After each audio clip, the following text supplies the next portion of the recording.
علی سے عین لیا اور لکھ لیا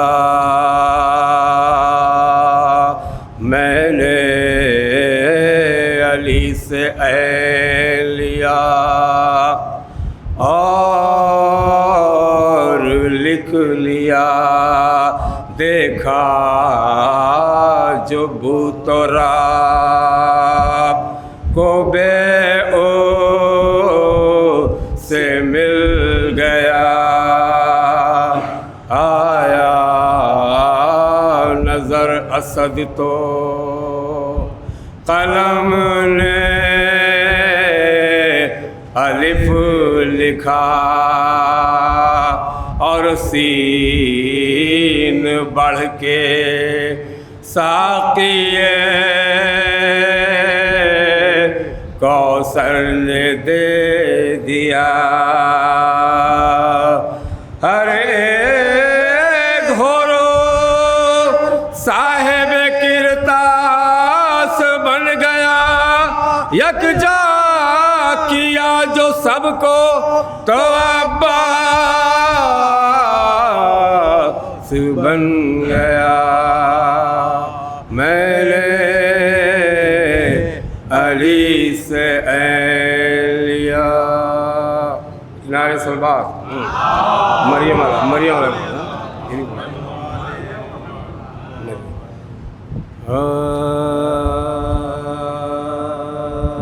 مریم سے بھی بطول کو رتبہ سوا ملا بابا سے رسول سا خیر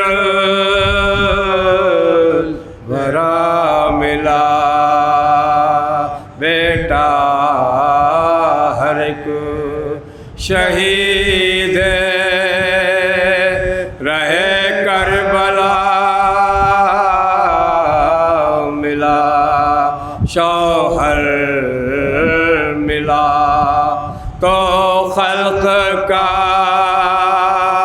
عقدہ کشا ملا ہر ایک اپنے رتبے میں انتخاب ہے زہرا ہے بے نظیر علی لاجواب ہے مریم سے بھی ایک نعرہ صلوات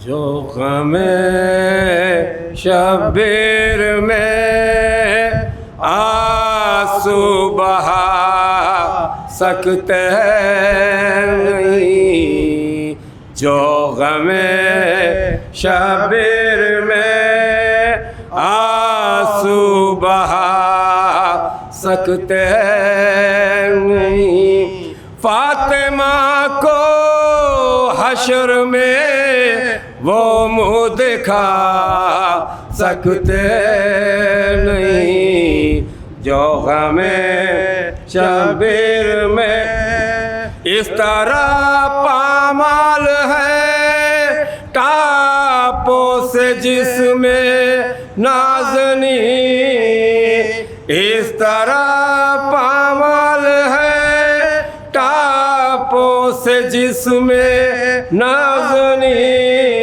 لاشقہ سے سرور عالم اٹھا سکتے نہیں جو غم شبیر میں بعد اکبر شاہ کہتے تھے کہ سینے میں میرے بعد اکبر شاہ کہتے تھے کہ سینے میں میرے ایک نیا سا درد ہے جس کو بتا سکتے نہیں، جو ہمیں شبیر میں ختم صغرا نے لکھا تاب فرقہ کی نہیں، ختم صغرا نے لکھا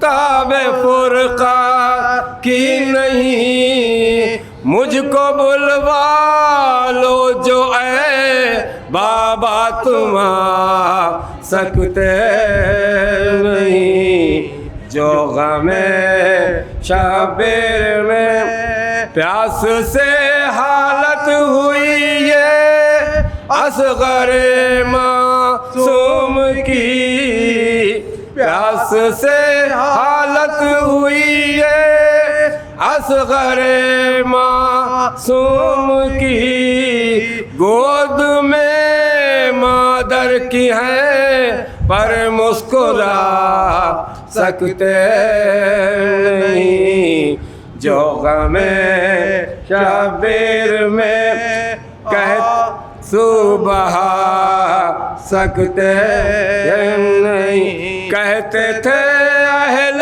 حرام شان حراست سے بندھے، کہتے تھے اہل حرام شان حراسی سے بندھے، اب تو بالوں سے بھی منہ اپنا چھپا سکتے نہیں، جو غم شبیر میں آنسو بہا سکتے نہیں، دیکھ کر سر ننگ زینب کو سر شہ نے کہا، دیکھ کر سر ننگ زینب کو سر شہ نے کہا، اے بہن مجبور ہیں چادر اڑا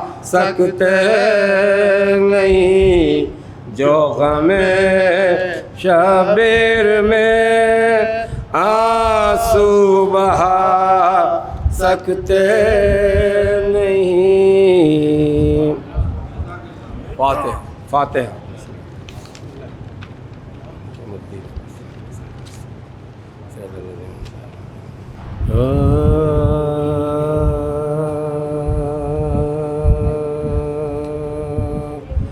وطن میں داخل عطرت حسین ہے آج، بلند قبر محمد پشو روشن ہے آج، عزیزوں پر غم سلطان مشرقین ہے آج، کہ رونا چشم خلائق پہ فرض عین ہے آج، کہ رونا چشم خلائق پہ فرض عین ہے آج، جوانی یہ علی اکبر کے بن ہوتے ہیں، لپٹ لپٹ کر گلے سے بوال روتے ہیں، وطن میں داخل عطرت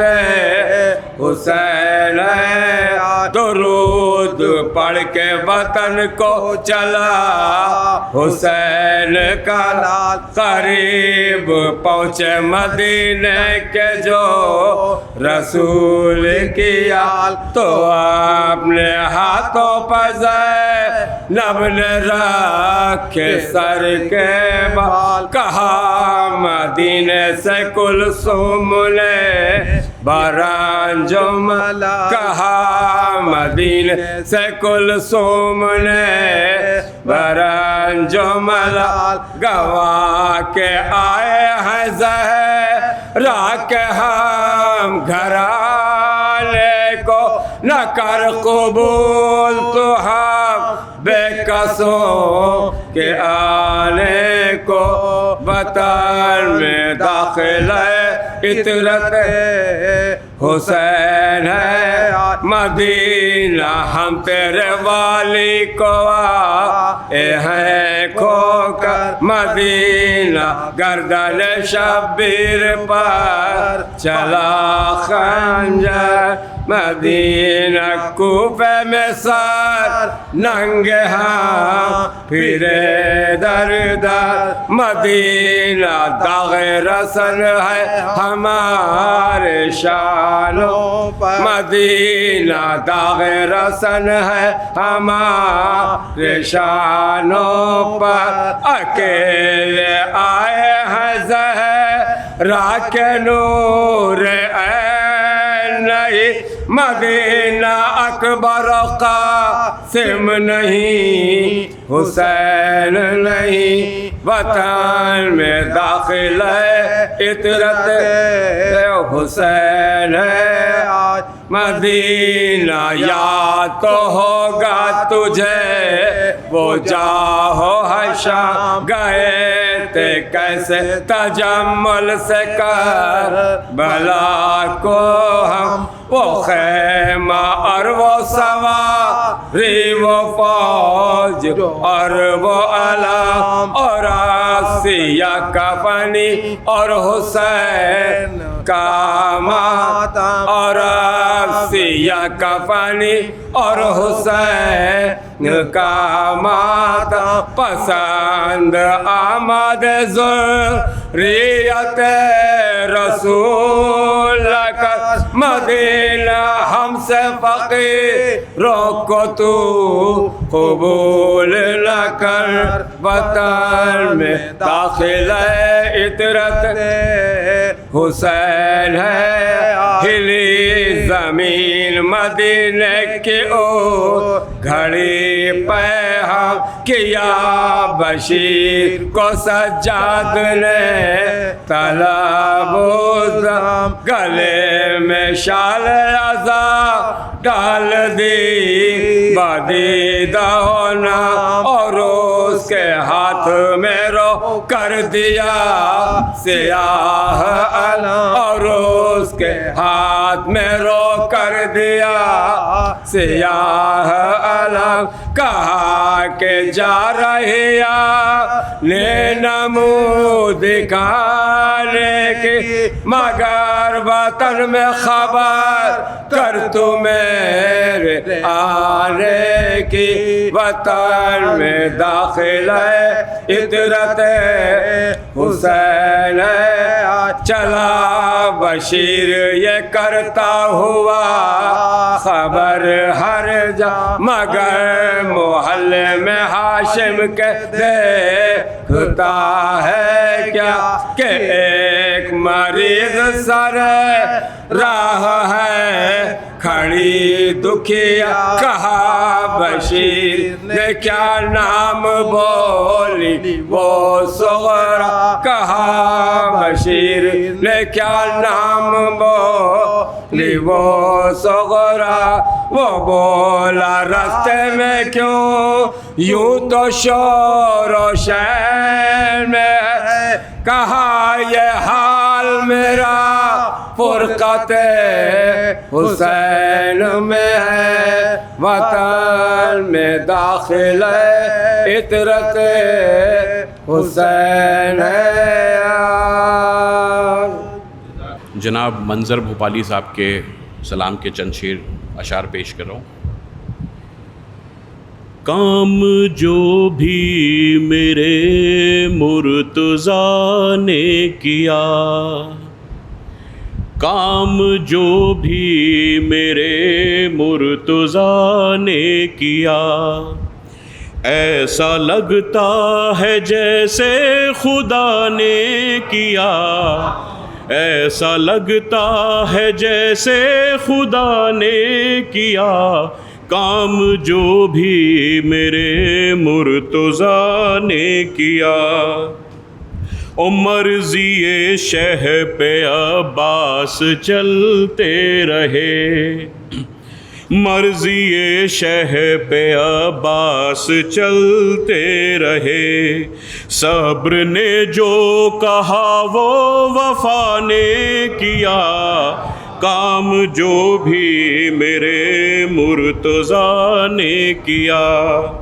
جنتی کون ہے دوزخی کون ہے، جنتی کون ہے دوزخی کون ہے، حشر میں فیصلہ کربلا نے کیا، حشر میں فیصلہ کربلا نے کیا، کام جو بھی میرے مرتضیٰ نے کیا۔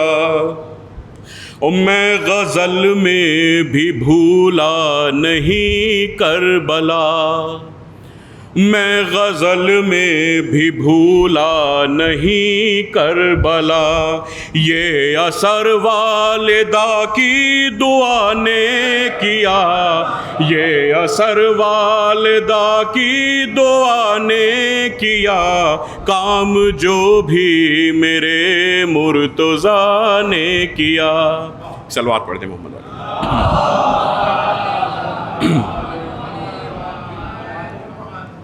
انہی کے سلام کے چند اشعار اور کسے خبر جو ہمیں آخری حسین کی ہے، کسے خبر جو ہمیں آخری حسین کی ہے، جو آنے والی ہے وہ بھی صدی حسین کی ہے، جو آنے والی ہے وہ بھی صدی حسین کی ہے۔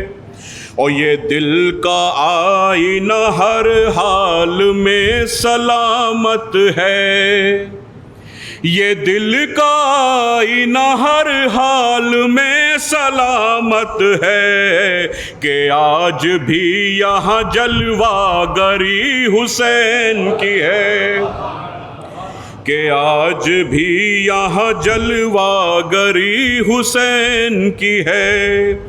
اور اسی لیے لب اصغر پہ آ رہی ہے ہنسی، اسی لیے لب اصغر پہ آ رہی ہے ہنسی، اسی لیے لب اصغر پہ آ رہی ہے ہنسی، خدا کے دین پہ مرنا خوشی حسین کی ہے۔ اور حسینیت کے علم کو اٹھائے ہیں زینب، حسینیت کے علم کو اٹھائے ہیں زینب، پیمبری عطا کی ہوئی حسین کی ہے۔ اور میں ایک لمحہ بھی تجھ کو نہ دوں گا اے دنیا، میں ایک لمحہ بھی تجھ کو نہ دوں گا اے دنیا، میں ذمہ دار ہوں یہ زندگی حسین کی ہے، میں ذمہ دار ہوں یہ زندگی حسین کی ہے۔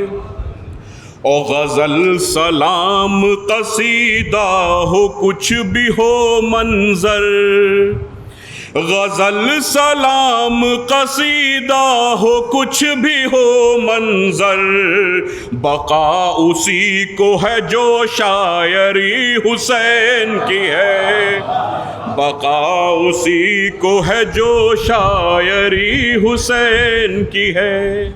ایک صلوات اور پڑھتے ہیں۔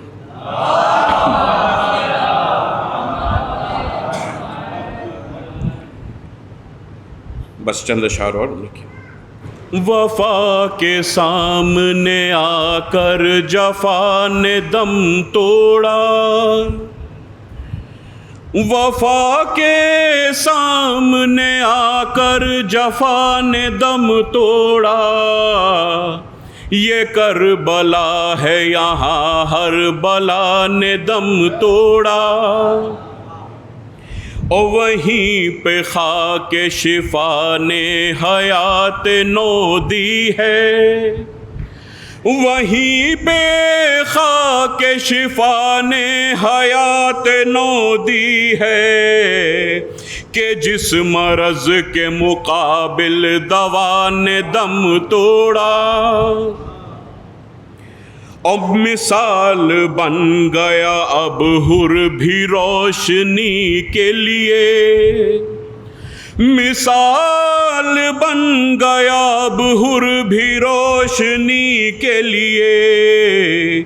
معاف شہ نے کیا ہر خطا نے دم توڑا. اور شکست ہو گئی پانی کی پیاس جیت گئی، شکست ہو گئی پانی کی پیاس جیت گئی. وفا کی عمر بڑھی القمہ نے دم توڑا، وفا کی عمر بڑھی القمہ نے دم توڑا. او حسین تیرے وسیلے نے حوصلہ بخشا، حسین تیرے وسیلے نے حوصلہ بخشا. نہ ہم تھکے نہ ہماری دعا نے دم توڑا، نہ ہم تھکے نہ ہماری دعا نے دم توڑا. اور لڑا جو اس سے وہ عبرت کی بن گیا تصویر، لڑا جو اس سے وہ عبرت کی بن گیا تصویر. وہ سنگ ریز پڑے اب رہا نے دم توڑا، وہ سنگ ریز پڑے اب رہا نے دم توڑا. اور اسی مقام سے ہے ابتدائے صبر حسین، اسی مقام سے ہے ابتدائے صبر حسین. جہاں پہ صبر کی ہر انتہا نے دم توڑا، جہاں پہ صبر کی ہر انتہا نے دم توڑا. میں مفلسی میں بھی خوددار تھا مگر منظر، میں مفلسی میں بھی خوددار تھا مگر منظر. در حسین پہ میری انا نے دم توڑا، در حسین پہ میری انا نے دم توڑا. کہ زینب نے مجلسوں کی بنا ڈال کر رضا، زینب نے مجلسوں کی بنا ڈال کر رضا ہرانے والی نسل پہ احسان کر دیا. زینب نے مجلسوں کی بنا ڈال کر رضا ہرانے والی نسل پہ احسان کر دیا. عباس کی بہن کی شجاعت تو دیکھیے، قاتل کے گھر میں جیت کا اعلان کر دیا. عباس کی بہن کی شجاعت تو دیکھیے، قاتل کے گھر میں جیت کا اعلان کر دیا.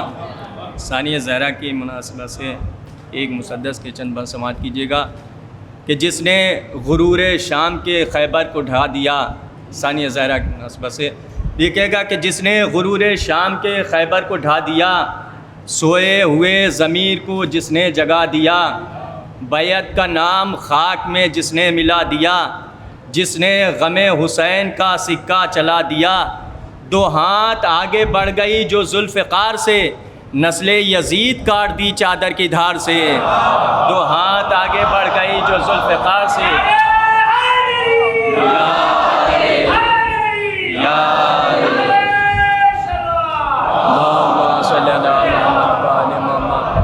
کہ جس نے قدم قدم پہ سنبھالا امام کو، جس نے قدم قدم پہ سنبھالا امام کو، مٹنے دیا نہ پیاسے شہیدوں کے نام کو. دنیا بھلا سکے گی نہ جس کے کلام کو، اشکوں سے جس نے پھونک دیا ملک شام کو. باقی جہاں میں اشہد اللہ الہ ہے، اب تک ہر یزید کا چہرہ سیاہ ہے، اب تک ہر یزید کا چہرہ سیاہ ہے. کہ قلب رسول پاک کو جو شاد کر گئی، قلب رسول پاک کو جو شاد کر گئی، دل کو غم حسین میں آباد کر گئی، محنت امیر شام کی برباد کر گئی، بندھوا کے ہاتھ قوم کو آزاد کر گئی، بندھوا کے ہاتھ قوم کو آزاد کر گئی، زخمی کیا دماغوں کو خطبے کے وار سے، بیعت کو قتل کر دیا لہجے کی دھار سے، بیعت کو قتل کر دیا لہجے کی دھار سے، بیعت کو قتل کر دیا لہجے کی دھار سے، کہ قلب رسول پاک کو جو شاد کر گئی، دل کو غم حسین میں آباد کر گئی، محنت امیر شام کی برباد کر گئی، بندھوا کے ہاتھ قوم کو آزاد کر گئی، زخمی کیا دماغوں کو خطبے کے وار سے، بیعت کو قتل کر دیا لہجے کے دھار سے۔ دیکھیے گا کہ زینب کلام پاک کی آیت کا نام ہے، زینب کلام پاک کی آیت کا نام ہے، زینب حسن حسین کی چاہت کا نام ہے،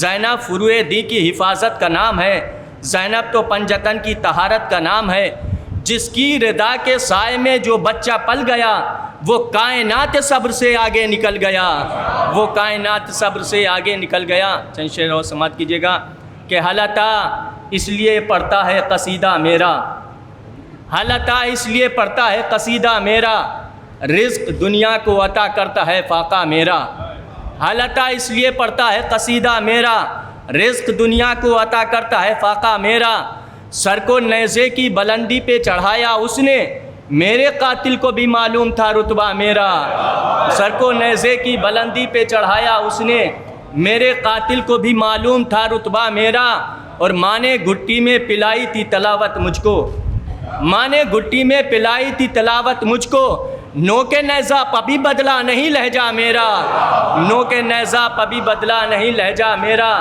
رک ابھی موت ذرا دیر ابھی دور ٹھہر، رک ابھی موت ذرا دیر ابھی دور ٹھہر، تیر سے کھیل رہا ہے ابھی بچہ میرا، تیر سے کھیل رہا ہے ابھی بچہ میرا۔ چند بند شہزادی کی مناسبت سے سماعت کیجیے گا کہ زینب چراغ دین پیمبر کی روشنی، دیکھیے گا کہ زینب چراغ دین پیمبر کی روشنی، زینب وقار مقصد سرور کی روشنی، زینب شریعتوں کے مقدر کی روشنی، زہرا کا نور فاتح خیبر کی روشنی، زہرا کا نور فاتح خیبر کی روشنی، کہ بپھری ہوئی چلی ہے بہن انتقام میں، جا کر چراغ شام بجھائے گی شام میں، جا کر چراغ شام بجھائے گی شام میں۔ دیکھیے گا کہ ہمراہ تیرے دین نبی کی ضیاء چلی، ہمراہ تیرے دین نبی کی ضیاء چلی، زہرا کی مجتبیٰ کی علی کی دعا چلی، چادر کی جنبشوں سے عمل کی ہوا چلی، قدموں کے ساتھ ساتھ تیرے کربلا چلی، قدموں کے ساتھ ساتھ تیرے کربلا چلی، تاریکیوں کا آج مٹا دے گی نام تک، پیچھا کرے گی لشکر بیعت کا شام تک، پیچھا کرے گی لشکر بیعت کا شام تک، کہ کرنا تھا یہ۔ دیکھے گا کہ زینب تمہارا غم ہے رہے گا غم مدام، زینب تمہارا غم ہے رہے گا یہ غم مدام، کرتا ہے آسمان بھی ماتم کا اہتمام، خون شفق کو چہرے پہ ملتا ہے صبح و شام، گویا یہ کہہ رہا ہو کہ بی بی تمہیں سلام، ہر دور میں حسین کا ماتم کریں گے ہم، کوئی کرے کرے نہ کرے ہم کریں گے ہم، کوئی کرے کرے نہ کرے ہم کریں گے ہم۔ اور آخری شعر سماعت فرمائیے گا شاد کہ سہولت حسینیت کی تمنا کرے سلام، سہولت حسینیت کی تمنا کرے سلام، دنیا کے ساتھ ساتھ میں عقبہ کرے سلام، مکہ کرے سلام مدینہ کرے سلام، زمزم پڑھے درود تو کعبہ کرے سلام۔ دیکھے گا کہ سہولت حسینیت کی تمنا کرے سلام، دنیا کے ساتھ ساتھ میں عقبہ کرے سلام، مکہ کرے سلام مدینہ کرے سلام، زمزم پڑھے درود تو کعبہ کرے سلام، اور پھر کہے کہ بنت شہ انبیاء کے بعد زینب تیری مثال نہیں سیدہ کے بعد، زینب تیری مثال نہیں سیدہ کے بعد۔ لا حول ولا قوة الا باللہ العلی العظیم، حسبنا اللہ ونعم الوکیل، نعم المولا ونعم النصیر۔ اعوذ باللہ من الشیطان اللعین الرجیم بسم اللہ الرحمن الرحیم الحمد للہ الذی ہدانا لہذا وما کننا لنہتدی لولا ان ہدانا اللہ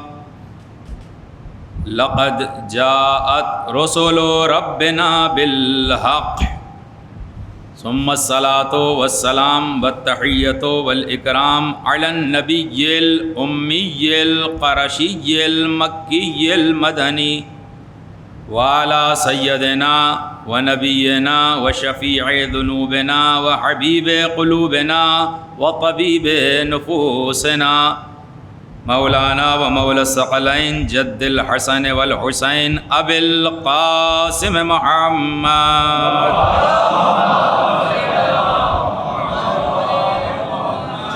وعلى آلہ الطیبین الطاہرین المعصومین المظلومین ولعنۃ اللہ علی اعدائہم اجمعین من الآن الى یوم الدین اما بعد فقد قال الامام الحسین علیہ السلام وانی لم اخرج اشرا ولا بطرا ولا مفسدا ولا ظالما انما خرجت لطلب الاصلاح فی امت جدی اريد ان آمر بالمعروف وانهى عن المنکر اسیرا بسیرت جدی و ابی علی ابن ابی طالب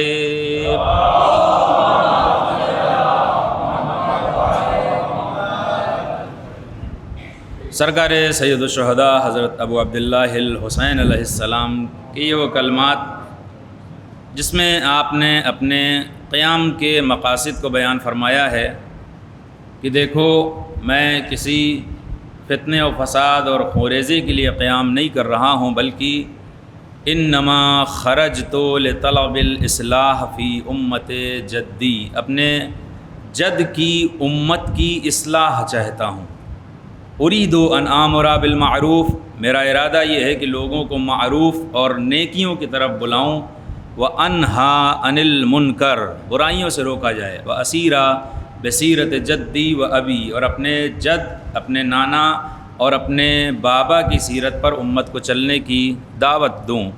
امام حسین علیہ السلام نے جو کربلا کے میدان میں یہ بے نظیر تاریخ کی قربانی پیش کی ہے اور یہ آپ کا قیام حسینی، اگر اسے دیکھا جائے تو اس قیام کے اور اس کتاب کربلا کے دو باب ہیں، دو چیپٹر ہیں۔ ایک چیپٹر امام حسین علیہ السلام کی شہادت تک ہے، یعنی جو شہادتیں ہوئی ہیں انصار کی، اصحاب کی اور اہل بیت کی، اور پھر ایک چیپٹر اس کتاب کربلا کا بعد شہادت حسین شروع ہوتا ہے، یعنی اسارت اہل بیت اور بعد کے مراحل۔ کربلا کے دو رخ ہیں۔ دیکھیے کربلا کو کبھی ایک رخ سے نہیں دیکھنا چاہیے، ایک زاویے سے نہیں دیکھنا چاہیے۔ اس میں کوئی شک نہیں ہے کہ کربلا میں شہادت ہے، لیکن شہادت کے ساتھ ساتھ شجاعت بھی ہے۔ اس میں کوئی شک نہیں ہے کہ کربلا میں اسارت ہے، لیکن اسارت کے ساتھ ساتھ استقامت بھی ہے، اور ایسی استقامت جس نے یزید کی حکومت کی چولیں ہلا دیں۔ یہ کربلا کے دو زاویے ہیں، دو رخ ہیں، دونوں ہی کو دیکھا جائے دونوں ہی مکمل ہیں ایک دوسرے کے، متمم ہیں ایک دوسرے کے۔ یعنی اگر صرف شہادت تک آپ کربلا کو روک لیں اور بعد کے مراحل کو بھول جائیں تو پھر یہ ناقص کربلا ہے، اس لیے کہ بہت سے قیام کربلا سے پہلے بھی ہوئے ہیں، بہت سے قیام کربلا کے بعد بھی ہوئے ہیں جو اس طریقے سے کامیاب نہیں ہوئے۔ اس کی وجہ یہ ہے کہ وہی قیام کامیاب ہوتا ہے جس میں قربانی اور خون بہانے کے ساتھ ساتھ کوئی ہو جو اس قربانی کے پیغام کو دوسروں تک منتقل کر دے۔ جب امام حسین مدینے سے حرکت کر رہے تھے، بہت سے لوگ اصحاب آپ کے پاس آتے ہیں، مولا اگر آپ کو یزید جیسے ظالم و ستمگر کے مقابلے میں جانا ہی ہے تو اکیلے جائیے، کیوں بچوں کو لے جا رہے ہیں، کیوں مستورات کو لے جا رہے ہیں، کیوں عورتوں کو لے جا رہے ہیں؟ کوئی نہیں جانتا تھا سرکار سید الشہداء کیوں لے جا رہے ہیں سیدانیوں کو۔ اگر مولا امام حسین علیہ السلام تنہا آتے اور اپنے اصحاب و انصار کے ساتھ یہ عظیم قربانی دیتے بھی تو پیغام کربلا میں دفن ہو جاتا۔ یہ سید سجاد اور زینب کبریٰ کی مجاہدت ہے کہ آج ہم تک کربلا کا پیغام بھی پہنچا ہے اور ذکر حسین بھی زندہ ہے۔ ایک صلوات پڑھ دیں محمد و آل محمد۔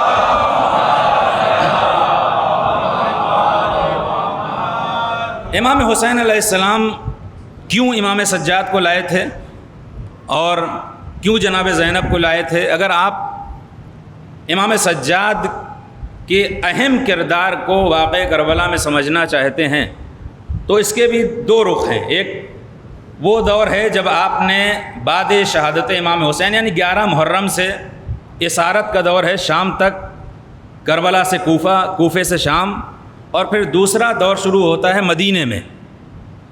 پہلے دور میں جب آپ اسیر بنائے گئے ہیں، اور دیکھیے امام سجاد میں ایک بات عرض کرتا چلوں کہ یہ وہ امام ہیں جو واقعاً مظلوم امام ہے۔ ہمارے سبھی ائمہ مظلوم رہے ہیں، لیکن امام سجاد ایک الگ نوعیت کے مظلوم ہیں، اور بہت سی شباہت پائی جاتی ہے آپ اور امیر المومنین میں، بہت سی شباہتیں پائی جاتی ہیں۔ دیکھیں امام سجاد امام کب بنے ہیں؟ آپ کی امامت کا آغاز اس وقت ہوا ہے جب ایک طرف خیمے جل رہے ہیں، سیدانیوں کی ردائیں چھینی جا رہی ہیں، بچوں کے تماچے لگائے جا رہے ہیں، دوسری طرف بابا کا سر نوک نیزہ پہ بلند کیا جا رہا ہے۔ یعنی یہ مناظر ہیں، یہ شرائط ہیں، یہ حالات ہیں، اور امام سجاد اپنی امامت کا آغاز کر رہے ہیں۔ اور کچھ ایسی ہی شباہت ہمیں امیر المومنین کی امامت میں بھی لگتی ہے۔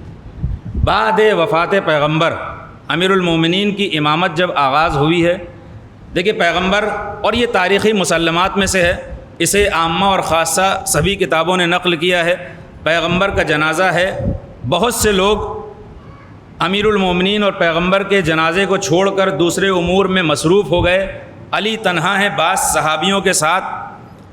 اور پھر کچھ عرصہ گزرا تھا کہ صدیقہ طاہرہ کے گھر کے وہ واقعات ہیں جو تاریخی کتابوں میں ضبط ہیں، جناب محسن کی شہادت ہوتی ہے، در سیدہ پہ آگ لگائی جاتی ہے، صدیقہ طاہرہ زخمی ہوتی ہیں۔ یہ تمام واقعات ہیں جو امیر المومنین کے آغاز امامت کے واقعات ہیں۔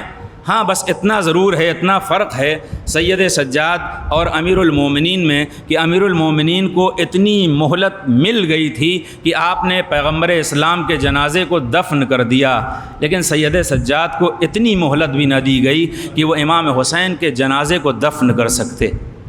یہ مظلوم ترین امام۔ فضائل کے حوالے سے بھی اگر دیکھیے آپ، خلیل ابن احمد جو ایک بڑی شخصیت ہیں اہل سنت کی، ان سے پوچھا گیا کہ تم علی کے بارے میں کیا کہتے ہو؟ انہوں نے کہا ماذا اقول فی رجل، میں اس شخص کے بارے میں کیا کہوں کہ اخفا اعداؤہ فضائلہ بغضا و حسدا، کہ جس کے دشمنوں نے بغض اور حسد کی وجہ سے اس کے فضائل کو چھپایا، وَأَخْفَاهَا مُحِبُّوهُ خَوْفًا، اور جس کے دوستوں نے، چاہنے والوں نے اپنی جان بچانے کے خوف سے اس کے فضائل کا کتمان کیا۔ یعنی علی وہ مظلوم ہستی ہیں جن کے فضائل کو دشمنوں نے بغض و حسد کی وجہ سے چھپایا ہے، چاہنے والوں نے اپنی جان بچانے کے خوف سے علی کے فضائل کو چھپایا ہے۔ لیکن خلیل ابن احمد کہتے ہیں ان دونوں وجہوں کے بعد بھی، اگر ہم یہ دیکھیں ان دونوں سببوں کے بعد بھی، مشرق سے لے کے مغرب تک اصحاب پیغمبر میں کسی صحابی کے سب سے زیادہ فضائل نقل ہوئے ہیں تو وہ ذات علی ابن ابی طالب کے ہیں۔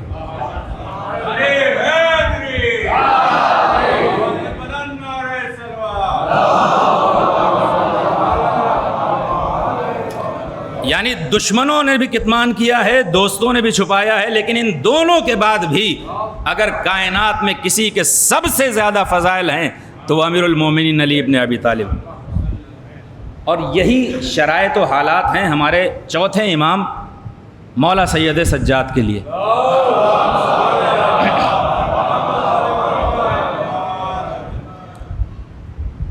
دیکھیے، جب 11 محرم سے امام کی رہبری اور قیادت کا سلسلہ شروع ہوا ہے، میں ایک بات یہاں پہ رک کے اور عرض کر دوں۔ دیکھیے، ایک غلط فہمی ہے ہمارے ہاں، ہم اشعار بھی کہتے ہیں، مرثیے بھی کہتے ہیں اور بہت کچھ مولا امام سجاد کے ساتھ لگاتے ہیں۔ ہمارا بیمار امام، یہ یاد رکھیے، مولا سید سجاد کو اللہ نے بہت ہی مختصر مدت کے لیے صرف اس لیے مریض کیا تھا تاکہ آپ پر سے جہاد ساقط ہو جائے اور امامت کی حفاظت کی جائے، ورنہ سید سجاد بیمار نہیں تھے۔ جو امت کو شفا دیتا ہو وہ خود بیمار کیا ہوگا؟ ایک صلوات پڑھ دے محمد و آل محمد پر۔ لہٰذا یہ تصور ہمارے یہاں نہیں رہنا چاہیے، اور اگر ہم کوشش کریں کہ اگر کربلا کے اشعار ہیں ان حوادث سے مخصوص ہیں تو ٹھیک ہے، ورنہ بعد کے مراحل میں ہم لفظ بیمار مولا سید سجاد کے ساتھ استعمال نہ کریں تو یہ بہتر ہے۔ 11 محرم سے جو امام سجاد کی امامت کا اور قیادت کا اور رہبری کا سلسلہ شروع ہوا ہے، اسارت کے دوران دیکھیے یہاں پہ امام سجاد کو کیا ذمہ داریاں دی گئی ہیں۔ اب اس سے کوئی انکار نہیں کر سکتا ہے کہ اس دور میں حالات کیا ہو گئے تھے۔ وحی الہی کا مذاق اڑایا جا رہا تھا، نماز کے ساتھ کھلواڑ کیا جا رہا تھا، پیغمبر اسلام تک کا مذاق اڑایا گیا ہے۔ وہ یزید کا مشہور شعر موجود ہے کہ نہ کوئی وحی آئی ہے نہ کوئی فرشتہ آیا ہے، یہ بنی ہاشم کا ڈھونگ تھا۔ یعنی یزید ملعون اس حد تک اسلام کا مذاق اڑا رہا تھا۔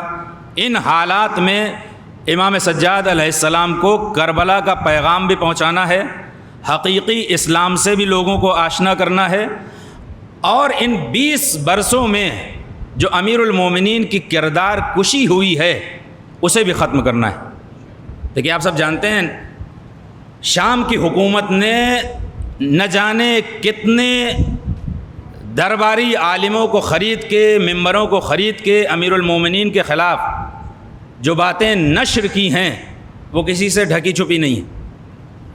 یہ تاریخ کے مسلمات میں سے ہے، تاریخ نے نقل کیا ہے، شیعہ تاریخ میں بھی ہے، سنی مورخین نے بھی لکھا ہے ان چیزوں کو۔ حالت یہ ہے کہ جب امیر المومنین کی شہادت واقع ہوئی ہے اور یہ خبر شام پہنچی ہے، کسی نے پوچھا علی کہاں قتل کیے گئے ہیں، جواب دیا گیا علی مسجد میں مارے گئے۔ تعجب سے پوچھنے والا پوچھتا ہے علی مسجد میں کیا کر رہے تھے؟ یعنی شام والوں کو یہ یقین دلایا گیا تھا کہ نعوذ باللہ علی نماز نہیں پڑھتے ہیں۔ شام والوں کو یہ یقین دلایا گیا تھا کہ حسین ابن علی دین سے خارج ہو گئے ہیں۔ شام والوں کو یہ یقین دلایا گیا تھا حسین کا دین سے کوئی تعلق نہیں ہے۔ جو شام والے 20 برسوں تک یہ سنتے آئے کہ علی کا دین سے کوئی تعلق نہیں ہے، نماز سے کوئی تعلق نہیں ہے، حسین نے دین کے خلاف قیام کیا ہے، حسین کا اسلام سے کوئی تعلق نہیں ہے، اس مجمع میں سید سجاد کو وہ ذمہ داری ادا کرنی ہے کہ مولا امیر المومنین کی کردار کشی کو بھی ختم کرنا ہے، اسلام کے حقیقی پیغام کو بھی پہنچانا ہے، یزید کے ظلم کو بھی عام کرنا ہے۔ اور یہ یاد رکھیے جو 20 برسوں میں لاکھوں درہم و دینار خرچ کر کے علی کی کردار کشی کی گئی تھی، سید سجاد نے ان چند دنوں میں شام میں رہ کے وہ تمام جو محنتیں اور پیسہ خرچہ کیا گیا تھا اسے میں مٹی میں ملاتے ہوئے علی کے حقیقی فضائل کو اس طریقے سے عام کیا ہے کہ جب یہ اسیروں کا قافلہ شام داخل ہوا ہے، شام والے مذاق اڑا رہے تھے، تماشا دیکھنے آئے تھے، ڈھیلے مار رہے تھے، لیکن جب یہی اسیروں کا قافلہ شام چھوڑ کے جا رہا ہے، سیاہ کپڑے پہنے ہوئے ہیں، آنکھوں سے آنسو جاری ہیں، سید سجاد کو اسیروں کو رخصت کرنے کے لیے آ رہے ہیں اور یہ اعلان کر رہے ہیں جو 20 برسوں میں اہل بیت کے خلاف کیا گیا تھا، سید سجاد نے ان چند دنوں پہ ان پہ پاری پھیرتے ہوئے حقیقی اسلام سے بھی ہمیں آشنا کیا ہے اور فضائل علی سے بھی ہمیں آشنا کیا ہے۔ ایک صلوات پڑھ دیں محمد و آل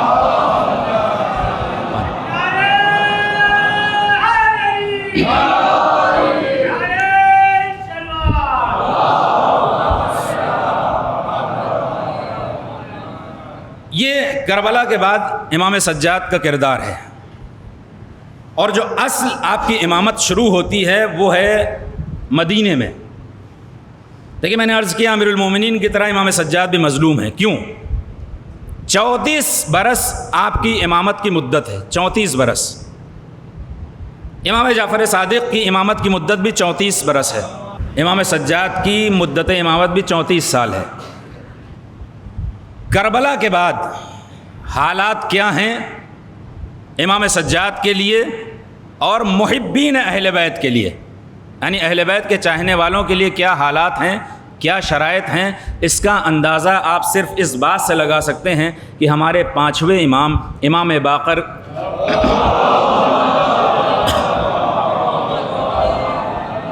امام محمد باقر علیہ السلام فرماتے ہیں کہ بعد شہادت حسین مدینے کے حالات یہ تھے کہ حکومت بنی امیہ کے نزدیک کافر اور زندیق ہونا بہتر تھا علی کے محب ہونے سے.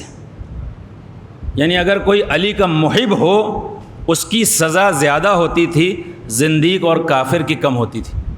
دیکھیے یہ حالات و شرائط ہیں جس میں امام سجاد کو اپنی ذمہ داریاں ادا کرنی ہیں. نانا کا دین بچانا ہے، نانا کا پیغام عام کرنا ہے، قرآن کی تعلیمات کو عام کرنا ہے، دین اسلام کا حقیقی چہرہ پیش کرنا ہے. یہ ذمہ داری ہے مولا امام سجاد کی. ان 34 برسوں میں کیا حالات ہیں؟ خود امام سجاد فرماتے ہیں کہ کربلا کے بعد 20 سے بھی کم میرے حقیقی چاہنے والے بچے تھے. 20 سے کم. یعنی ایک وہ دور تھا جب لاکھوں صحابی تھے امیر المومنین کے دور میں پیغمبر کے بعد، اور ایک وہ دور آیا ہے کہ جب امام سجاد کہہ رہے ہیں کہ ہمارے پاس چاہنے والوں کی تعداد 20 سے بھی کم ہے. اب ایک عظیم ذمہ داری جو مولا امام سجاد کی ہے، اس 20 کی تعداد کو دوبارہ ان لاکھوں میں تبدیل کرنا. لیکن کیسے؟ حالات کیا ہیں امام سجاد کے دور کے؟ دیکھیے 6 حکام بنی امیہ کے آپ کے دور میں گزرے ہیں.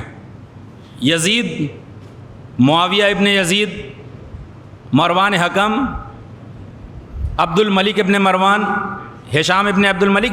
یہ سلسلہ ہے جو امام سجاد کے دور کا ہے، جس میں سب سے زیادہ عبد الملک مروان تقریباً 20 سال کا عرصہ ہے.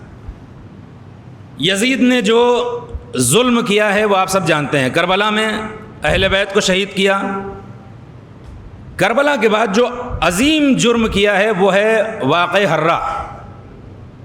یعنی مدینے میں 700 حافظان قرآن کو قتل کیا گیا ہے. 80 صحابہ کرام کو قتل کیا گیا ہے. مدینے کی مسجد میں گھوڑوں کو باندھا گیا ہے، اور لشکر یزید نے وہ تمام چیزیں حلال کر دی تھی جسے شریعت محمدی نے حرام قرار دیا ہے. یعنی وہ عظیم ظلم ہے جو تاریخ نے لکھا ہے، یہ واقعہ حرہ. اور اس کے بعد جس سال یہ واصل جہنم ہوا ہے، اس نے حکم دیا ہے، مکے پہ حملہ کیا ہے اس کے لشکر نے، جس میں خانہ کعبہ کو بھی آگ لگائی گئی ہے. یعنی یزید ایک ایسا موجود ہے واقعاً اگر کوئی اس کا دفاع کرنے لگے تو اس کا مطلب وہ ایمان کے پسترین درجے پہ فائز ہے کہ نہ جس نے اہل بیت کو چھوڑا، نہ جس نے صحابہ کو چھوڑا، نہ جس نے بیت اللہ کو چھوڑا، اور اس کے بعد بھی اگر آگے کوئی اس کے ساتھ رضی اللہ کہے تو اس کا مطلب یہ کہ اس کے اخلاق و ایمان کی پستی کی دلیل ہے. ایک صلوات پڑھ دے محمد و آل محمد.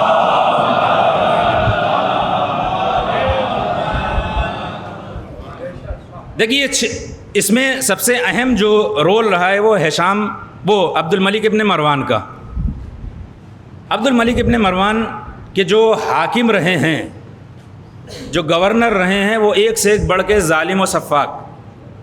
اچھا یہ بھی عجیب چیز ہے، جتنے اہل بیت کے چاہنے والوں کو جتنا زیادہ مارا گیا ہے، بعض ہمارے مورخین نے ان کی اتنے ہی فضائل بیان کیے ہیں. یعنی جو جتنا ظلم کر لے جائے علی والوں پہ وہ اتنا نیک. ایک شخص ہے حجاج. دیکھیے حجاج کے لیے جو نقل ہوا ہے تاریخ کی کتابوں میں اس نے علی کے چاہنے والوں کی جو تعداد قتل کی ہے وہ 1 لاکھ سے اوپر، یعنی 1 لاکھ لوگوں کو اس نے قتل کیا ہے صرف علی سے محبت کرنے کے جرم میں، اور کوئی جرم نہیں۔ اور جب حجاج کے موت کے بعد اس کے زندان کو کھولا گیا ہے تو اس میں 30,000 عورتیں اور 80,000 مرد تھے جو بغیر کسی گناہ کے قیدی بنائے گئے تھے۔ یہ حجاج کا ظلم و ستم ہے۔ اس دور میں مولا امام سجاد کو زندگی بسر کرنا ہے۔ نقل ہوا ہے ایک واقعہ کہ خانہ کعبہ میں مولا طواف فرما رہے ہیں اور یہ عبد الملک ابن مروان بھی آتا ہے، جیسے ہی آتا ہے لوگ ہاتھ چومنے لگتے ہیں، احترام کرنے لگتے ہیں، لیکن امام سجاد طواف میں مصروف ہیں۔ جب طواف ختم ہو گیا تو عبد الملک ابن مروان نے بلایا امام سجاد کو۔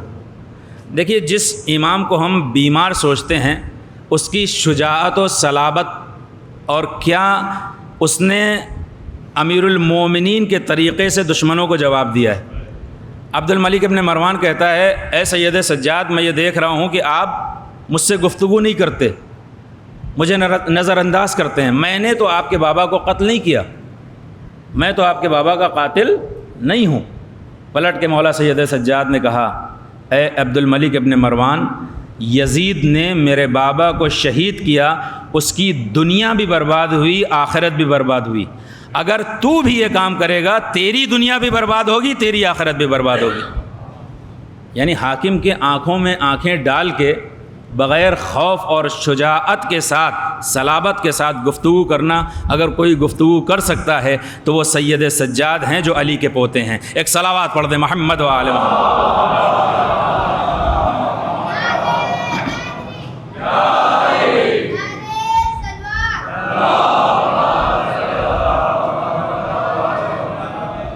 عبد الملک کہتا ہے، نہیں دیکھیے، ہم آپ کو نقصان نہیں پہنچانا چاہتے ہیں اور ہم ایسا کوئی ارادہ بھی نہیں ہے، ہم یہ چاہتے ہیں صرف کہ کبھی کبھی کچھ تحفے اور ہدایہ آپ کی خدمت میں بھیجیں، اسے آپ قبول کر لیں۔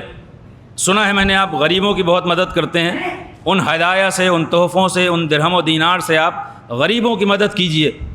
اب یہاں پہ نقل ہوا ہے کہ ایک مرتبہ جیسے ہی عبد الملک ابن مروان نے امام، دیکھیے دشمن 2 طریقے اپناتا ہے۔ پہلا یہ کہ وہ ڈراتا ہے، دھمکاتا ہے، اور جب ڈرانے اور دھمکانے سے کوئی قابو میں نہیں آتا ہے تو پھر لالچ دیتا ہے۔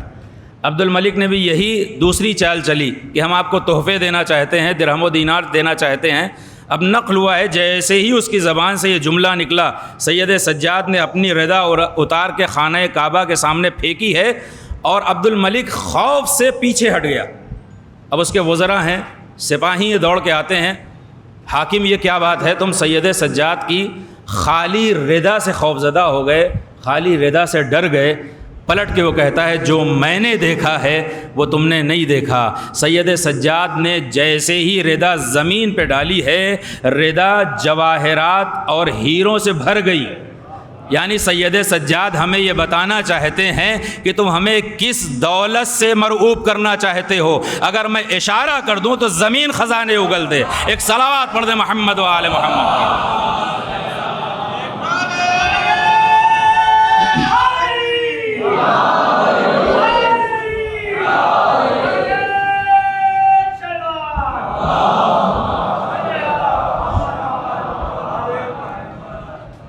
دیکھیے یہ حالات ہیں امام سجاد کے، اور اب ان حالات میں مولا سید سجاد کو اپنی امامت کے فرائض ادا کرنے ہیں۔ آپ نماز جماعت نہیں پڑھا سکتے ہیں، پابندی ہے۔ نماز جمعہ نہیں پڑھا سکتے ہیں، پابندی ہے۔ درس نہیں دے سکتے ہیں، پابندی ہے۔ اپنے بابا کی زیارت کے لیے نہیں جا سکتے ہیں، پابندی۔ مستقل سپاہیوں کے حصار میں ہیں، نہ نماز پڑھا سکتے ہیں، نہ نماز جمعہ پڑھا سکتے ہیں، نہ درس دے سکتے ہیں، نہ زیارت کو جا سکتے ہیں۔ اتنی سختی کے باوجود امام سجاد کو کربلا کے پیغام کو بھی زندہ رکھنا ہے، حقیقی اسلام سے بھی لوگوں کو آشنا کرانا ہے۔ وہ لاکھوں مسلمانوں کی تعداد جو حقیقی صرف 20 کی تعداد بچی ہے، اسے دوبارہ اس عظیم تعداد میں تبدیل بھی کرنا ہے۔ کیسے، کیا طریقہ کار امام سجاد نے اختیار کیا ہے؟ ایک صلوات پڑھ دیں محمد و آل محمد۔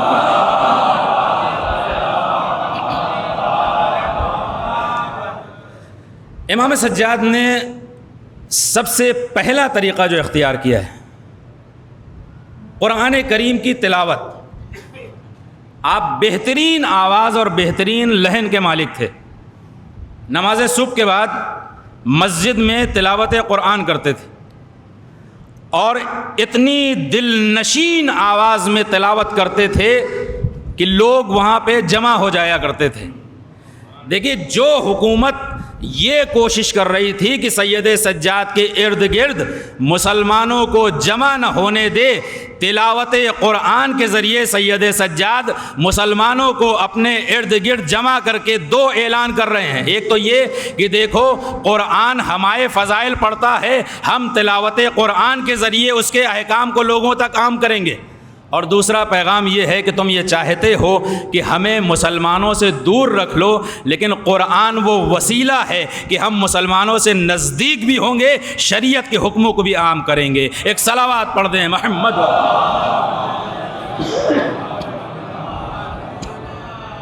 صلوات.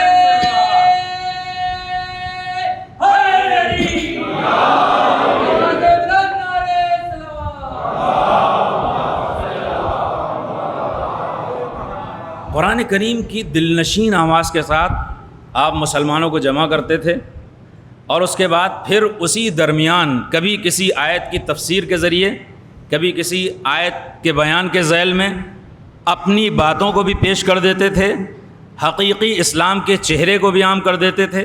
دشمن جس نے حصار میں لے رکھا تھا وہ یہ تصور کر رہا تھا سید سجاد کسی بھی طرح کی تبلیغی فرائض کو انجام نہیں دے پائیں گے، لیکن سید سجاد نے وہ حکمت عملی اپنائی ہے کہ قرآن کی تعلیم کو بھی عام کروں گا، کربلا کے پیغام کو بھی عام کروں گا. ایک صلوات پڑھ دیں محمد و آل محمد. 34 برسوں میں امام سجاد علیہ السلام نے صرف و صرف 170 شاگردوں کی تربیت کی ہے. 34 برسوں میں صرف 170 شاگرد، جبکہ ہمارے چھٹے امام امام جعفر صادق علیہ السلام آپ کی مدت امامت بھی 34 سال ہے، لیکن آپ کے شاگردوں کی تعداد کتنی ہے؟ 4000 سے زیادہ. 4000 سے زیادہ. اور امام صادق نے ایک یونیورسٹی قائم کی ہے جس میں 4000 سے زیادہ شاگرد آ کے تعلیم حاصل کرتے ہیں، جس میں سینکڑوں اساتذہ ہیں جو ان لوگوں کو تعلیم دیتے ہیں. یہ سلسلہ ہے. لیکن آپ نے کبھی سوچا کہ امام صادق نے جو یونیورسٹی قائم کی تھی جس میں ہزاروں شاگرد آ کے علوم آل محمد حاصل کر رہے تھے، ان کے اساتذہ اور یہ پروفیسر آئے کہاں سے؟ صلوات پڑھ دیں محمد و آل محمد پر.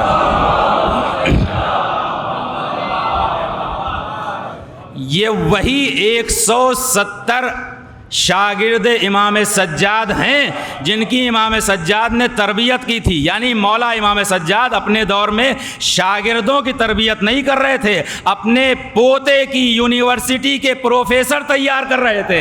ایک صلوات پڑھ دیں محمد و آل محمد پر. اور دشمن یہ سوچ رہا تھا کہ ہم انہیں حصار میں لیے ہوئے ہیں، یہ کیا تعلیم عام کریں گے، یہ کیا دین اسلام کو عام کریں گے، لیکن سید سجاد مستقبل کو دیکھ کے عمل کر رہے تھے. اچھا آپ دیکھیے کبھی کبھی ہوتا یہ ہے کہ دشمن کچھ چاہتا ہے، ہوتا وہ ہے جو خدا چاہتا ہے.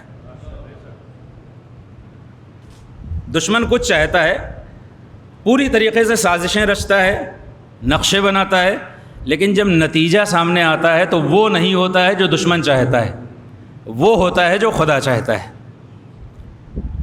آپ دیکھیے امریکہ نے عراق پہ حملہ کیا، صدام کو ہٹایا. نیت کیا تھی؟ نیت یہ تھی کہ صدام کو ہٹا کے وہاں پہ ہم قابض ہو جائیں گے، ایران کو کنٹرول کریں گے، ایران کو کنٹرول کریں گے.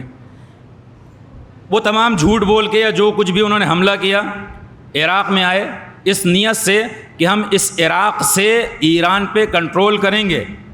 لیکن دشمن نے تمام سازشیں رچیں، تمام نقشے بنائے، لیکن جب نتیجہ سامنے آیا وہ نہیں ہوا جو دشمن چاہتا تھا، وہ ہوا جو خدا چاہتا تھا۔ اللہ نے کہا تم ایک اسلامی ملک کے خلاف سازشیں رچ رہے ہو، رچتے رہو، لیکن نتیجہ یہ ہوگا صدام کے بعد جو حکومت عراق میں وجود میں آئے گی وہ ایران دشمن نہیں ہوگی بلکہ ایران کی حامی ہوگی۔ یعنی دشمن کچھ چاہتا ہے، ہوتا وہ ہے جو اللہ چاہتا ہے۔ دیکھیے شام میں داعش کو بنایا گیا، داعش کو بنایا گیا، اب جس کو بعد میں یہ امریکی صدر نے اقرار بھی کیا ہے، ویڈیو بھی موجود ہے۔ تب یہ اے آئی بھی نہیں تھا کہ کہا جائے کہ یہ ایڈیٹڈ ہے، نہیں، اس وقت ٹرمپ نے کہا تھا کیا اوباما نے داعش کو بنایا، اوباما نے داعش کو بنایا۔ کیوں بنایا؟ تاکہ یہ پورا سلسلہ جو ہے وہ اسرائیل کا وہاں تک پہنچایا جائے، بشار اسد کو ہٹایا جائے اور کیا کیا کیا جائے۔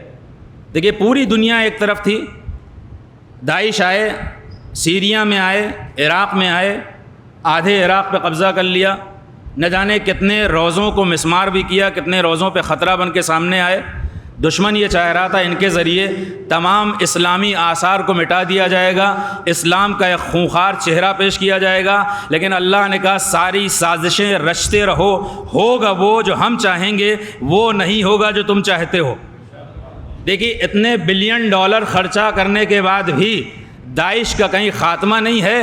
حشد الشعبی جیسی ایک مزاحمتی تحریک سامنے آ گئی، یعنی جی کسی نے سوچا نہیں تھا کہ عراق میں بھی کوئی مزاحمتی تحریک سامنے آ جائے گی، وہ نہیں ہوا جو دشمن چاہتا ہے۔ گزشتہ تاریخ میں اگر آپ جائیے جناب ابراہیم کے دور میں جب وہ واقعات پیش آئے ہیں اور نمرود نے جناب ابراہیم علیہ السلام کو جلانا چاہا اور یہ کہا میں ایسی عبرتناک موت دوں گا کہ تاریخ اسے یاد رکھے گی، اور آتش نمرود آج بھی مشہور ہے۔ اس عظیم آگ کی وجہ یہ تھی کہ نمرود یہ چاہتا تھا اس آگ کے ذریعے جو ہم توحید پرست یکتا پرست لوگ ہیں انہیں ڈرا دیں گے، شرک کی ترویج کریں گے، توحید کا خاتمہ کریں گے۔ اللہ نے کہا اے نمرود وہ نہیں ہوگا جو تو چاہے گا، وہ ہوگا جو میرا ارادہ ہوگا۔ آگ تیری ہوگی لیکن میں اسے گلزار بنا کے اس آگ سے توحید کی ترویج کراؤں گا، شرک کا خاتمہ ہوگا۔ یعنی دشمن یہ چاہتا تھا کہ شرک کی ترویج ہو، توحید کا خاتمہ ہو۔ اللہ نے کہا نہیں، ایسا نہیں ہوگا، توحید کی ترویج ہوگی، شرک کا خاتمہ ہوگا۔ ایک صلوات پڑھ دیں محمد و آل محمد۔ اس کا مطلب کہ دشمن جو چاہتا ہے وہ نہیں ہوتا ہے، وہ ہوتا ہے جو اللہ چاہتا ہے۔ اب آئیے امام سجاد کا دور، اتنا حصار ہے، حصار کا مقصد کیا ہے کہ پیغام کربلا عام نہ ہونے دیا جائے، یزید کا حقیقی چہرہ لوگ نہ جان پائیں، حقیقی اسلام لوگوں تک نہ پہنچنے پائے۔ کربلا میں جو شہادتیں ہوئیں اس کی وجہ بھی یہی تھی، امام سجاد پہ جو سختی لائی گئی ہے اس کی وجہ بھی یہ تھی، حصار میں ہیں اس کی وجہ بھی یہ تھی۔ لیکن سید سجاد نے کیا حکمت عملی اپنائی ہے؟ نماز نہیں پڑھا سکتے ہیں، نماز جمعہ نہیں پڑھا سکتے ہیں، تدریس نہیں کر سکتے ہیں، زیارت کو نہیں جا سکتے ہیں، لیکن ایک حکمت عملی جو امام سجاد نے اپنائی ہے، آپ غلام بہت زیادہ خریدتے تھے اور انہیں آزاد کرتے تھے۔ دیکھیں اس دور میں غلاموں کا خریدنا اور انہیں آزاد کرنا ایک عام چیز تھی، کوئی اس پہ نگاہ نہیں رکھتا تھا، کوئی اسے کنٹرول نہیں کرتا تھا۔ ہزاروں کی تعداد میں، یہاں تک کہ بعض کتابوں نے 50,000 کی تعداد نقل کی ہے، یعنی 34 برسوں میں مولا سید سجاد نے 50,000 غلام خریدے ہیں اور انہیں آزاد کیا ہے، اور بہت دن نہیں رکھتے تھے، کچھ مہینے گھر میں رکھ کے انہیں آزاد کر دیا کرتے تھے۔ دشمن یہ سوچتا تھا سید سجاد یہ غلام خرید رہے ہیں گھر کا کام کروانے کے لیے، باہر کا سامان لانے کے لیے، لیکن سید سجاد غلاموں کو گھر کا کام کرانے کے لیے نہیں خریدتے تھے، اس گھر میں جتنی مدت ان کے یہاں رہتے تھے ان کی تربیت کرتے تھے، انہیں سکھاتے تھے۔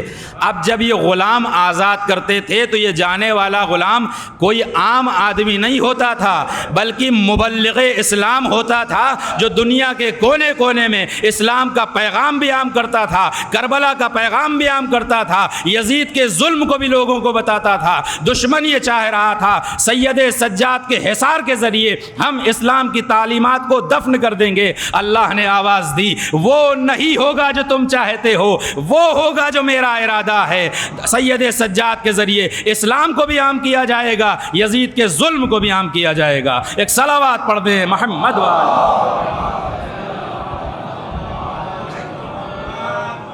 یہ مولا امام سجاد کی حکمت عملی، جس کے ذریعے آپ نے اسلام کے احکام کو عام کیا، کربلا کے پیغام کو عام کیا۔ اور ایک جو تیسرا طریقہ سید سجاد نے اختیار کیا ہے وہ ہے دعاؤں کے ذریعے، جو آپ کی دعاؤں کا مجموعہ بھی ہے، صحیفہ سجادیہ۔ دعاؤں کے ذریعے امام سجاد نے اسلام کے پیغام کو عام کیا ہے۔ اے کاش یہ دعاؤں کا مجموعہ ہمارے گھروں میں ہو۔ آیت اللہ مرشی نے صحیفہ سجادیہ کو الازہر یونیورسٹی کے ایک بزرگ عالم کو بھیجا تھا صحیفہ سجادیہ۔ جواب میں انہوں نے خط لکھا آیت اللہ مرشی کو کہ مجھے افسوس ہے کہ میں جوانی میں اس کتاب سے غافل رہا، اس کتاب سے غافل رہا۔ دعائے مکارم الاخلاق جسے آپ پڑھتے ہیں، مفاتی میں بھی ہے۔ دیکھیے یہ وہ چیزیں ہیں، آج دنیا آئی ہے اور اخلاق و تربیت کی باتیں کرتی ہے۔ اگر کاش ہم اپنے ائمہ کی تعلیمات کو عام کر سکتے۔ دعائے مکارم الاخلاق کی تلاوت پڑھیے آپ اسے، واقعاً لطف آئے گا آپ کو۔ اگر اس دعائے مکارم الاخلاق کے مضمون کو ہم معاشرے میں عام کر دیں، نہ کوئی پڑوسی کسی پڑوسی سے جھگڑا کرے، نہ کسی گھر میں جھگڑا ہو، نہ مومنین آپس میں جھگڑیں، نہ مسلمان آپس میں جھگڑیں۔ امام کیا فرماتے ہیں؟ بار الہا، بار الہا جو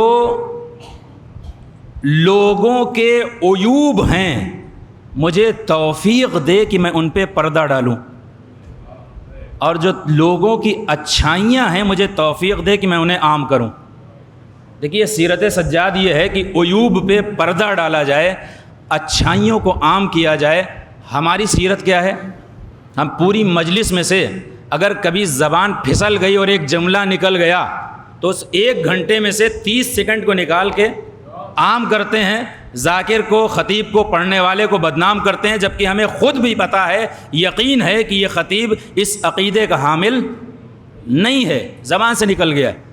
یعنی پورے 1 گھنٹے کی مجلس کو چھوڑ کے ہم وہ 30 سیکنڈ، ابھی اور بات ہے میں کیا کہوں۔ دیکھیے مکھی پورا جسم چھوڑ کے وہیں پہ بیٹھتی ہے جہاں پہ گندگی ہوتی ہے، جہاں پہ گندگی ہوتی ہے۔ تو یہ انسان یا مومن کی صفت نہیں ہے، یہ مکھی کی صفت ہے، صرف برائیوں کو دیکھنا۔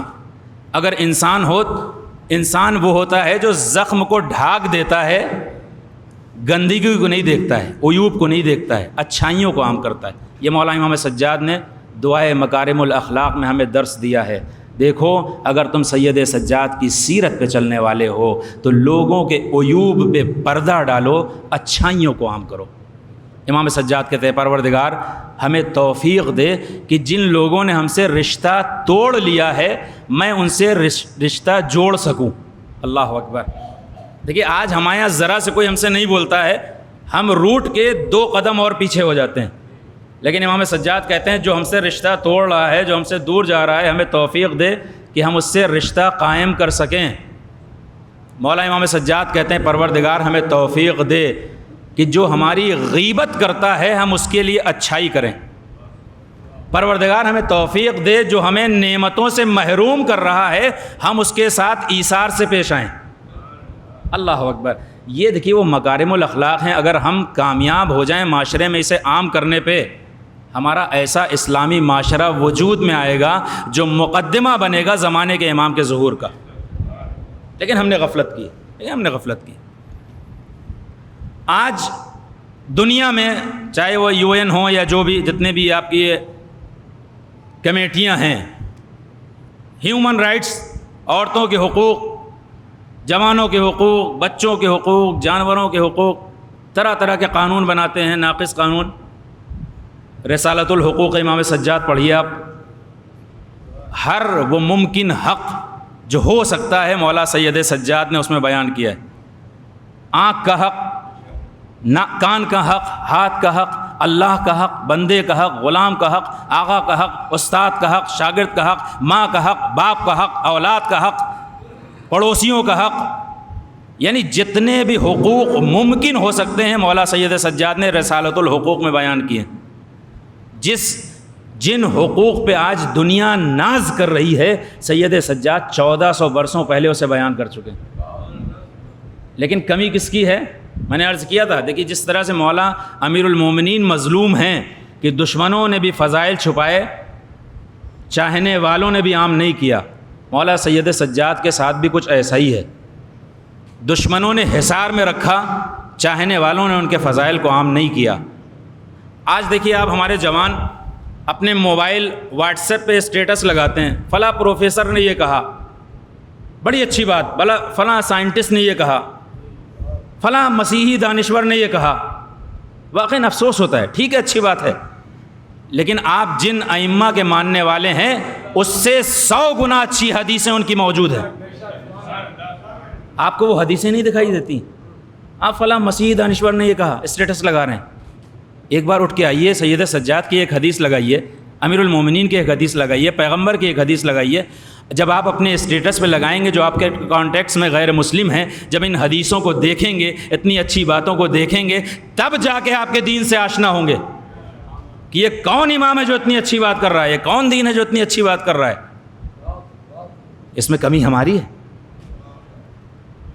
آج ہر زبان میں ان کتابوں کے ترجمے موجود ہیں. ہم ایک بار پڑھ کے دیکھیں کتنی ایسی چیزیں ہیں جو صرف اس لیے ہوتی ہیں کہ ہم آپس میں ایک دوسرے سے دور رہتے ہیں. ہمارے یہ برادران اہل سنت یہاں پہ موجود ہیں. میں اپنے وطن کا واقعہ میں آپ کو بتاؤں. ہمارے یہاں جو ہمارے کے مولانا صاحب تھے اہل سنت کے، وہ ہمارے یہاں آنا جانا تھا، ان کا علمی گفتگو ہوتی تھی ہمارے بزرگوں سے. ایک دن وہ بیٹھے، جب بھی آتے تھے چائے ناشتہ کرتے تھے. ایک دن چائے ناشتہ کر رہے تھے.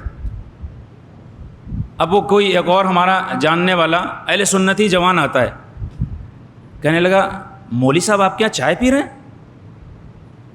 کہاں کیوں پیتے ہیں بھائی، کیا ہو گیا؟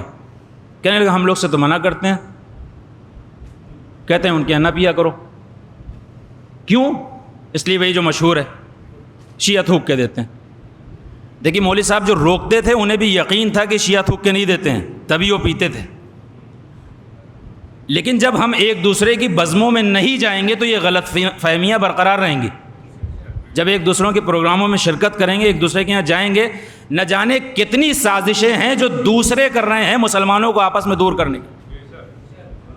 اور آج جو حالات ہیں دنیا کے، اگر اس کے بعد بھی ہم نہ سدھر سکے، نہ سنبھل سکے، وہی شیعہ سنی میں لگے رہے، تو ہماری بربادی سے ہمیں کوئی نہیں روک سکتا. امام خمینی کا یہ جملہ ہے جو ہمارے لیے سبق آموز ہے. مسلمانوں کے خطاب کرتے ہوئے کہتے ہیں کہ تم ابھی تک نماز میں ہاتھ باندھنے اور ہاتھ کھولنے پہ لڑ رہے ہو، دشمن تمہارے ہاتھ کاٹنا چاہتا ہے. تم ابھی اسی پہ لڑ رہے ہو کہ ہاتھ باندھیں یا نہ باندھیں، اور دشمن تمہارے ہاتھ کاٹنا چاہتا ہے. تم پہلے یہ متوجہ ہو کہ تمہارا دشمن کون ہے، تمہارے پیچھے کون ہے. ابھی اسی لکھنؤ میں دیکھیں، ہمارے یہاں عزاداری میں بھی بعض چیزیں ایسی ہیں جو اچھی نہیں ہیں، جو نہ اخلاقی لحاظ سے اچھی ہیں نہ شریعت کے لحاظ سے اچھی ہیں. اب آپ جو 7 محرم کو وہ مہدی کا ایک پروگرام کرتے ہیں، اب اس میں ایک نئی آپ نے دیکھا ہوگا کلپ بھی، شاید کسی کو دلہن بنا کے پیش کیا جا رہا ہے، کسی کو دولہا بنا کے پیش کیا جا رہا ہے. دیکھیے ہم کہاں جا رہے ہیں، یہ کون سا دین ہے، یہ کون سی سیرت ہے؟ غلط راستے پہ جا رہے ہیں. اور اگر بزرگوں نے آج نہیں ٹوکا تو آپ کو بھی جواب دہ ہونا ہوگا. آپ کو بھی جواب دینا ہوگا. علم کی طرح طرح کی شکلیں مجسمے بنا رہے ہیں, کہاں سے جائز ہے یہ؟ کون سا طریقہ ہے؟ کس نے اجازت دی ہے؟ اگر آپ نہیں روکیں گے. ابھی ایک جگہ پہ ایسا واقعہ پیش آیا ہے, بعض مومنین نے ان لوگوں کو روکا اور بعد میں یہ پتہ لگا کہ یہ جو علم بنا رہے تھے وہ اس محلے کے رہنے والے ہیں ہی نہیں, اور بعد میں ان کا پتہ ہی نہیں لگا کہاں سے آئے تھے اور کہاں چلے گئے. یعنی ممکن ہے کہ کوئی نئی رسم لے کے آئے, وہ آپ کا اپنا ہو بھی نہ. اس لیے اس رسم کو اپنانے سے پہلے دیکھ لیجئے کہ اس کا بیک گراؤنڈ کیا ہے, پیچھے کون ہے, کیا چاہتا ہے, کہیں آپ کو دھوکہ تو نہیں دیا جا رہا ہے, کہیں آپ کو غلط راستے پہ تو نہیں لے جایا جا رہا ہے. ایسا نہ ہو کہ ہم ایک طرف بھاگنے لگیں. نہیں, ہمیں اللہ نے عقل دی ہے, ہمارے سامنے سنت نبی ہے, ہمارے سامنے سیرت اہل بیت ہے, ہمارے سامنے اللہ کا کلام ہے, خود ہمارے ائمہ کی حدیث ہے کہ دیکھو اذا اتاکم انی حدیث, جب فاعرضوہ علی کتاب اللہ, اگر کوئی ہماری حدیث آئے بھی تمہارے پاس تو اسے کتاب خدا سے ملا کے دیکھو. ان وافقا فقبلوہ, اگر وہ کتاب خدا سے موافق ہو تو اسے قبول کر لو, اگر کتاب خدا کے مخالف ہو تو اسے دیوار پہ دے مارو. یہ معصوم کی حدیث ہے. تو ہم اسے اہل بیت کی سیرت سے اپنے اعمال کو ملا کے دیکھ سکتے ہیں. ہماری سیرت کون سی ہے جو اہل بیت کی سیرت سے میل کھا رہی ہے, کون سی میل نہیں کھا رہی ہے. یہ امام سجاد نے درس دیا ہے ہمیں دعاؤں کے ذریعے, صحیفہ سجادیہ کے ذریعے, رسالۃ الحقوق کے ذریعے. یہ ایک روش ہے, اور آخری روش ربط مصائب کے لیے. دیکھیے امام سجاد نے کربلا کے پیغام کو ان تمام سختیوں اور شرائط میں کیسے عام کیا ہے؟ گریے کے ذریعے. آپ گریہ بہت کرتے تھے. جب بھی پانی لایا جاتا تھا مسجد میں وضو کے لیے یا پینے کے لیے, آپ گریہ کرنا شروع کر دیتے تھے. اور جب گریہ کرتے تھے تو لوگ پوچھتے تھے مولا اتنا گریہ کیوں کر رہے ہیں؟ امام فرماتے تھے یہ پانی جو آج ہمارے سامنے ہے, اسی پانی کے لیے میرے بابا کو 3 دن کا بھوکا اور پیاسا تڑپا تڑپا کے شہید کیا گیا. مصائب امام حسین کو ذکر کر کے کربلا کا پیغام عام کرتے تھے.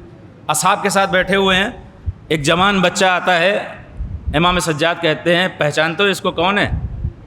صحابیوں نے کہا نہیں مولا نہیں جانتے ہم. کہا یہ میرے چچا عباس کا بیٹا ہے. وہی عباس جنہوں نے میرے بابا حسین کے لیے اپنی آخری سانس تک جہاد کیا, وفادار رہے, جنہیں اللہ نے جنت میں وہ مقام عطا کیا ہے کہ تمام شہداء اس مقام پہ رشک کریں گے. نقل ہوا ہے کہ دیکھیے 34 برس امام سجاد کربلا کے بعد زندہ رہے ہیں. ہنسنا تو دور ہے, 34 برس میں کسی نے مولا سید سجاد کو مسکراتا ہوا بھی نہیں دیکھا ہے. مسکراتے بھی نہیں تھے مولا سید سجاد. اور جب لوگ سبب پوچھتے تھے, منہال نے ہی تو پوچھا تھا مولا کب تک روئیے گا, شہادت تو آپ کی میراث ہے. تڑپ کے کہا تھا منہال تم نے انصاف نہ کیا, یقیناً شہادت میراث ہے, لیکن کیا ماں اور بہنوں کی ردائیں چھینی جائیں یہ بھی میراث ہے؟ کیا انہیں رسن سے باندھا جائے یہ بھی میراث ہے؟ نقل ہوا ہے مولا سید سجاد جب مدینے کے بازاروں سے گلیوں سے گزرتے تھے, اگر کسی قصاب کی دکان کے پاس سے گزر ہوتا تھا, ایک بار رک کے قصاب سے پوچھتے تھے میرے بھائی گوسفند ذبح کرنے سے پہلے تم نے اسے پانی پلا لیا ہے؟ پلٹ کے کہتا تھا اے مولا ہم مسلمان ہیں, ہمیں معلوم ہے جانور کو ذبح کرنے سے پہلے اسے پانی پلایا جاتا ہے. مولا سید سجاد رو کے کہتے تھے میرے بھائی تم مسلمان ہو, تمہیں اتنا معلوم ہے جانوروں کو ذبح کرنے سے پہلے بھی اسے پانی دیا جاتا ہے. ہائے میرا بابا کربلا میں 3 دن کا بھوکا ہو پیاسا. اجرکم اللہ, اجرکم اللہ. سید سجاد سے جب بھی کسی نے پوچھا مولا سب سے زیادہ مصیبت آپ پر کہاں ڈالی گئی ہے, کبھی سید سجاد نے کربلا کا نام نہ لیا, بلکہ کہتے تھے الشام الشام الشام. شام میں اہل بیت حرم پہ وہ مصیبتیں ہیں. دیکھیے تازیانوں کا زخم الگ ہے, تلواروں کا زخم الگ ہے, شہادت ایک الگ چیز ہے. لیکن جب یہ قافلہ اسیروں کا شام میں داخل کیا جا رہا تھا، ایک منادی ندا دے رہا تھا، آؤ تماشا دیکھنے آؤ، کچھ خارجیوں کو ہم نے قتل کر دیا ہے، ان کی عورتوں کو ہم نے اسیر بنایا ہے۔ ذرا تصور کیجئے سید سجاد کے دل پہ کیا گزری ہوگی جب زینب کو بے ردا شام کے گلیوں میں گزارا گیا ہوگا۔ جب ہم پہ آج مصیبت آتی ہے، کوئی مشکل آتی ہے، کوئی غم آتا ہے، یقیناً ہم روتے ہیں، اولاد کا غم ہو، گھر والوں کا غم ہو، لیکن جب کوئی پڑوسی آتا ہے، کوئی رشتہ دار آتا ہے، کوئی دوست آتا ہے، گلے سے لگاتا ہے، دلاسا دیتا ہے، تعزیت پیش کرتا ہے، تھوڑا غم ہلکا ہو جاتا ہے۔ سید سجاد رسن میں باندھے گئے ہیں، ہاتھوں میں ہتھکڑیاں ہیں، پیروں میں بیڑیاں ہیں، بیویوں کی ردائیں چھینی گئی ہیں، یہ سارا ظلم ایک طرف ہے، لیکن سید سجاد کربلا سے کوفہ، کوفے سے شام، ہر منزل پہ حسرت بھری نگاہوں سے یہی سوچتے رہے ہوں گے، شاید کوئی ایک مسلمان آ کے ہمیں گلے سے لگا لے، ہمیں پرسہ دے دے، ہمارے بابا مارے گئے، ہمارے چچا مارے گئے، ہمارے بھائیوں کو ذبح کیا گیا، لیکن کربلا سے کوفہ، کوفے سے شام، ارے کوئی ایک مسلمان نہ ہوا جو سید سجاد کو گلے سے لگا کے پرسا دیتا۔ یہی تو وجہ ہے جب روز اربعین سید سجاد کربلا پہنچتے ہیں، دور سے نانا کے صحابی جابر پہ نگاہ پڑتی ہے، اب مولا سید سجاد خود کو روک نہیں پائے، تیز قدموں سے آگے بڑھتے ہیں، ارے اپنی باہوں کو سید سجاد نے جابر کے گلے میں ڈال دیا۔ اے جابر، ہمارا بابا مارا گیا، ہمارے چچا کو سیدھا ذبح کیا گیا، ہمارے بھائیوں کو مارا گیا، ارے لیکن امت میں کسی نے یہ نہ پوچھا ہمارے ساتھ کیا ظلم ہوا ہے، ارے جابر نے گلے سے لگا لیا، مولا یہ غلام حاضر ہے، آپ کے بابا کا پرسہ بھی دوں گا، آپ کے بھائیوں کا پرسہ بھی دوں گا، آپ کے اہل بیت کا پرسہ بھی دوں گا۔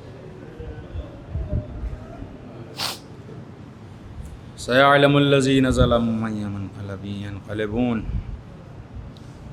إنا لله وإنا إليه راجعون۔ پروردگار تجھے واسطہ محمد و آل محمد کا ہماری اس عزا کو قبول فرما، ان مجالس کے بانیان کی تمام دلی حاجات کو قبول فرما۔ پروردگار تجھے واسطہ محمد و آل محمد کا، تجھے واسطہ قرآن کریم کا اور حسین ابن علی پہ بہنے والے ان اشکوں کا واسطہ، ہم سب کے تمام گناہان صغیرہ اور کبیرہ کو بخش دے۔ پروردگار تجھے واسطہ محمد و آل محمد کا، جب تک ہم زندہ رہیں، ایمان پہ زندہ رہیں، محبت اہل بیت پہ زندہ رہیں، جب ہمیں اس دنیا سے اٹھانا، ایمان اور ولایت امیر المومنین پہ اٹھانا۔ پروردگار تجھے واسطہ محمد و آل محمد کا، پل صراط پہ ہم سب کو پیغمبر اور امیر المومنین کی شفاعت نصیب فرما۔ پروردگار غیبت کبریٰ میں ہمارے مراجع کو صحت و سلامتی کے ساتھ طول عمر عطا فرما۔ پروردگار ہمیں ہر طرح کے فتنے سے محفوظ رکھ۔ پروردگار مسلمانوں میں جو مشکلات ہیں، جو ہمارے معاشرے میں مشکلات ہیں، انہیں برطرف فرما۔ جہاں بھی دنیا میں مظلوم ہیں، چاہے وہ غزہ کے مظلوم ہوں، پارا چنار کے مظلوم ہوں، محمد و آل محمد کے چاہنے والوں پہ جہاں بھی ظلم ہو رہا ہے، ظالموں سے انہیں نجات عطا کر، ظالموں کو نیست و نابود فرما، ظالموں کے حامیوں کو نیست و نابود فرما۔